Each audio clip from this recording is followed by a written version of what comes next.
Welcome back, Rankers. People loved the giant fish last week. So did I. It's quite tasty, in fact. No such shenanigans this week, unfortunately. What I'm going to show you how to do today is how to break Google Places, Maps, Google Plus Local, whatever you want to call it, whatever they're calling it this week, how to break it really easily. We've had a lot of clients come to us and say, look, we've got bad reviews in Google Places and those sorts of things. Now, if you don't know what Google Places is, simply this. Just easiest way to find this is just to type in your brand like I've done here, and then just go to the More section and click on Places. Now, unfortunately, Google Places has been a very poor, I don't know what you'd call it, sibling of every other Google product out there. And quite frankly, it's a piece of excrement. Sorry if you're having morning tea or breakfast or dinner. And the reason I say that is because we've had a lot of experience with it. And in 2008, we got an account shut down. So all the work that you put into it, gone. All the listings that you may have had against that, gone. And of course, the reduced traffic, gone. Then we had probably another two times the account shut down. We had to create new accounts. Now, for some of them, very good reasons. For instance, we were using keywords in our name of our Places account, which at the time was fine, but Google being Google, they changed their policies and retrospectively they shut you down. Had it happened with AdWords accounts and all sorts of things over the years. So this one here, you'll see I've got Stuart Media and we've got these map entries or Places entries. This is currently actually called Google Plus Local. Yes, this is a map, so you could still call this Google Maps, but for small business, getting a listing that's geographically centered is called Google Plus Local. You'll also see here we've got this Melbourne Fine Art Gallery coming up for our listings. And you'll also see here that I rated it excellent. Well, I've actually never been there. So the Melbourne Fine Art Gallery, why has that got me rating it as excellent? Apparently I reviewed it over 2 years ago and I said it was excellent. No, I did not, because over 2 years ago, we actually had a post office box at that building. And so I thought, being my cunning self, we'll put our address there as well, one of our addresses. Didn't work. So we ditched the post office box. But for some reason, Google has still got that listed as one of our old addresses. It comes up for Stuart Media when you do a Places search. It also has my review against it, but it's the review is against the address, not the business. So, Google Places, Exhibit A, does not work, right? And then we have a lot of people complaining, a lot of customers come to us and say, look, we've just got these bad reviews on Google Places. And people, we don't even know who they are.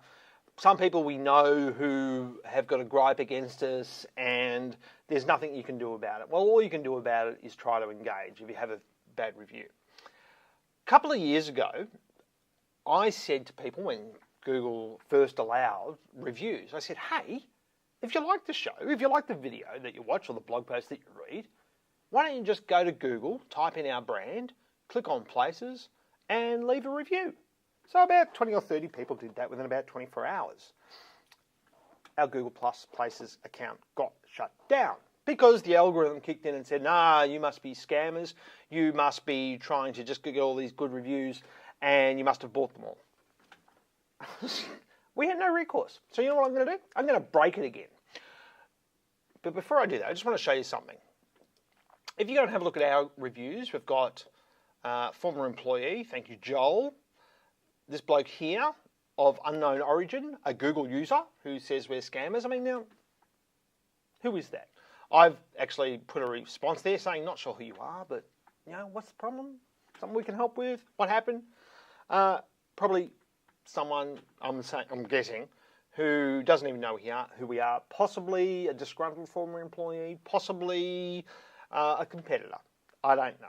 But this is ridiculous of Google to just have Google users and not tell you who they are. I've reported it, but of course I flagged it, nothing. So, how I broke our listing a couple of years ago was that I said to people, if you like the show, please leave a review. I'm saying that again.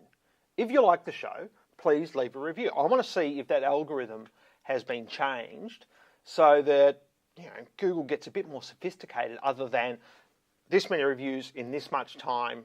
How dumb is that algorithm? Now, I've heard that apparently Google Plus Local, which is what it's now called, is undergoing a revamp. There's a new dashboard for people in the US, which will be rolled out to the rest of the country, rest of the world in the not too distant future. And they have a new head honcho leading up the team. So if you're watching this, whoever you are, then please, you've got to do something about this. Because if people are running competitions, or if they're a nightclub running an event, and people just go in after the event and say, wow, what a great event, bang, they're going to get banned. They're going to get shut down. So typically, at the moment, for the rest of the world, if you're not in the US, this is the ugly dashboard that you will see. And it gives you some information about, what's happened over the last, however many days you want to set it to, really. So if I go for the last, say, year and a bit, and it tells me how many people, how many impressions it's had, we've got SEO there, that you can see around here, about October. That's my birthday. We dropped off from appearing in Google Places, and then we've come back here for some odd reason. I don't know why. But Google Places is notoriously fickle, and it is also, of course, depending on where the person is located, or where Google thinks that person is located when they're doing that particular search. It is also, if someone's doing it on mobile, Places are more likely to come up. So you do need to get your Google Plus Local in order. In fact, there is some really good strategies if you've got a lot of addresses and you're trying to target local customers. It is a must that you get your Google Plus Local set up properly. And you make sure you use your keywords in your description, what you do, the areas that you cover. This thing over here, share an update on your place page, totally useless. I've tried using it, makes no effect, does nothing. People don't look at it. Get rid of it, Google, please. This is the old interface that you're looking at now. There's a new one coming out sometime soon, perhaps. I don't know. But we've had clients come up to us who said, people have actually said that business no longer exists at that address as well. And Google just puts that listing next to the Google Places account. It's ridiculous. So I'm asking you, if you like the show, I'm not paying you anything. I'm not going to give you anything. I'm not even going to give you a shout out in the show, because that would possibly be breaking Google's terms of service. But if you like the show, if you like the video, if you've enjoyed it, please leave a review on our Google Places account, and we'll see what happens. Maybe we'll get busted again. But I'd love to find out, because then I can advise my clients one way or the other. And that's it for this week. We'll see you next week. Thanks very much. Bye.